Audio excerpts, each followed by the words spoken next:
Bonjour à tous.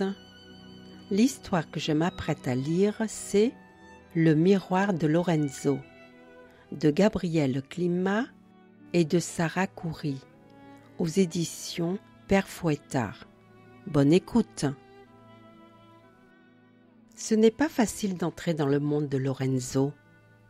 Dans le monde de Lorenzo, il n'y a que lui, Lorenzo, ses jouets, ses bottes, sa cape orange et ses crayons pour colorier. Parfois, il laisse entrer maman ou papa quand il parle tout doucement, et Raphaël aussi, qui est plus qu'un frère à ses yeux. C'est une sorte de super-héros. Si quelqu'un embête Lorenzo, bam! Raphaël le donne à dévorer à son crocodile. Ce matin, il pleut, et quand il pleut, dans le monde de Lorenzo, la rue se transforme en rivière.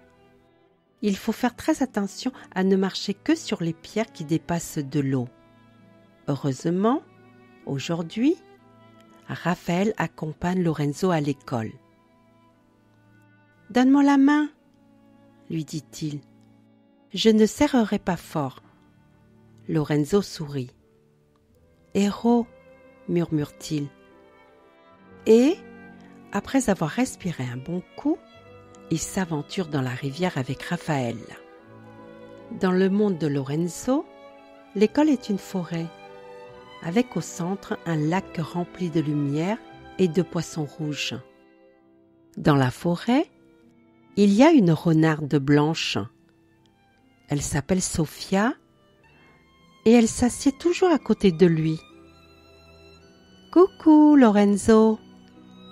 dit Sophia en le croisant dans le couloir. Lorenzo la regarde entrer dans la classe, s'asseoir et lui sourire. « À plus tard, Lorenzo !» lui dit Raphaël, qui doit entrer dans la classe d'à côté. « Et ne t'inquiète pas, si quelqu'un t'embête, mon crocodile n'en fera qu'une bouchée. » Sophia, ce n'est pas une renarde comme les autres. Elle est gentille et, quand elle parle, on dirait qu'elle chante. C'est pour ça que, parfois, elle aussi a le droit d'entrer dans le monde de Lorenzo. Par exemple, quand la forêt devient trop bruyante pour Lorenzo, Sophia lui prend la main. Elle chante doucement et le guide jusqu'au fond du lac, où tout est silencieux, à l'abri du bruit. Dans la forêt de l'école, il n'y a pas que Sophia. Il y a aussi des chiens féroces. Quelquefois, les chiens se mettent à rire, à crier et à dire à Lorenzo qu'il est bizarre ou fou. Alors, Lorenzo est obligé de hurler, plus fort qu'eux, pour les faire taire. Mais ça ne fonctionne pas. Au contraire, les chiens rient encore plus. Aujourd'hui, un miroir est apparu dans le monde de Lorenzo. Un petit miroir violet utilisé par Sophia dans la cour de récréation. Elle a laissé tomber quand les chiens sont passés en courant entre eux. Sophia les a poursuivis et ne s'est pas rendue compte qu'elle avait perdu son miroir dans l'herbe. Lorenzo la ramasse et quand il l'a regardée à l'intérieur, le monde s'est transformé. Dans le miroir, la forêt n'était plus une forêt et le lac avait disparu. Les chiens aussi avaient disparu et, à leur place, il y avait des enfants qui l'observaient en riant. En regardant mieux, Lorenzo a découvert que lui aussi était dans le miroir. Lorenzo a souri et son reflet a souri. Lorenzo a fait un clin d'œil et son reflet a fait un clin d'œil. C'était bien lui dans le miroir. « C'est à toi ?» lui a demandé Raphaël en approchant. Surpris, Lorenzo a reculé. Raphaël n'a pas insisté. « Ne t'inquiète pas, lui a dit son frère avant de retourner jouer. Mais maintenant, sur le chemin du retour, Raphaël n'arrête pas de lui poser des questions. « Alors, Lorenzo, qu'est-ce que c'est? Un miroir? Où est-ce que tu l'as trouvé? C'est un miroir magique? » Lorenzo ne répond pas, mais dans son esprit, il répète les paroles de Raphaël. Un miroir magique? C'est un miroir magique qui transforme le monde quand on regarde dedans. Lorenzo reste silencieux toute la journée.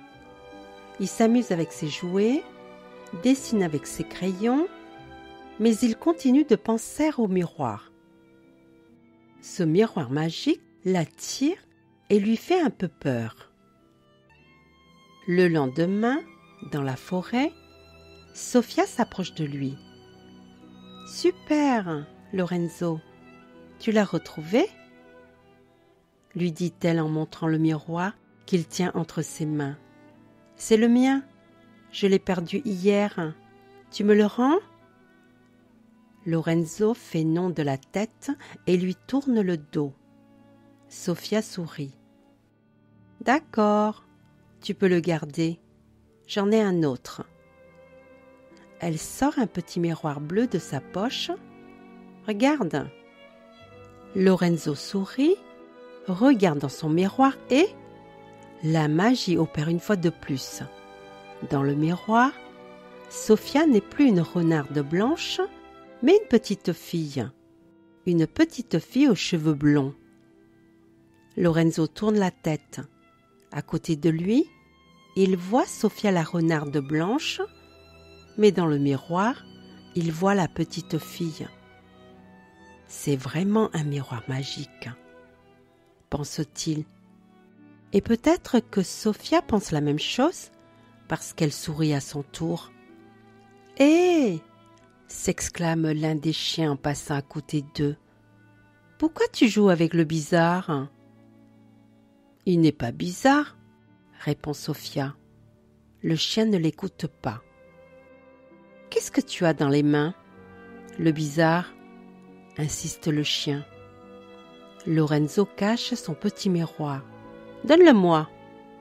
rugit le chien en le lui arrachant des mains. « Laisse-le tranquille !» crie Sofia.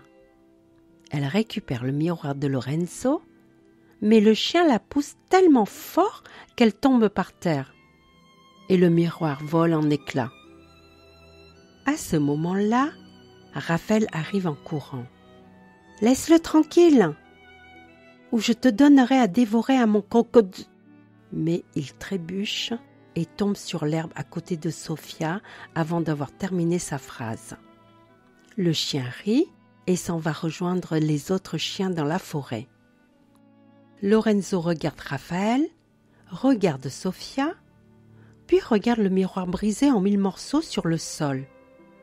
Il le ramasse, mais comme il est cassé, on ne voit plus rien.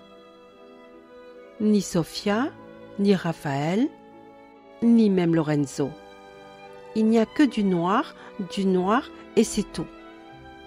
Maintenant, Lorenzo est à la maison, dans sa chambre.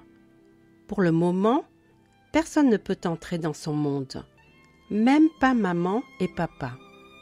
Raphaël, lui, est assis dehors, sur les marches de l'entrée, et il pleure.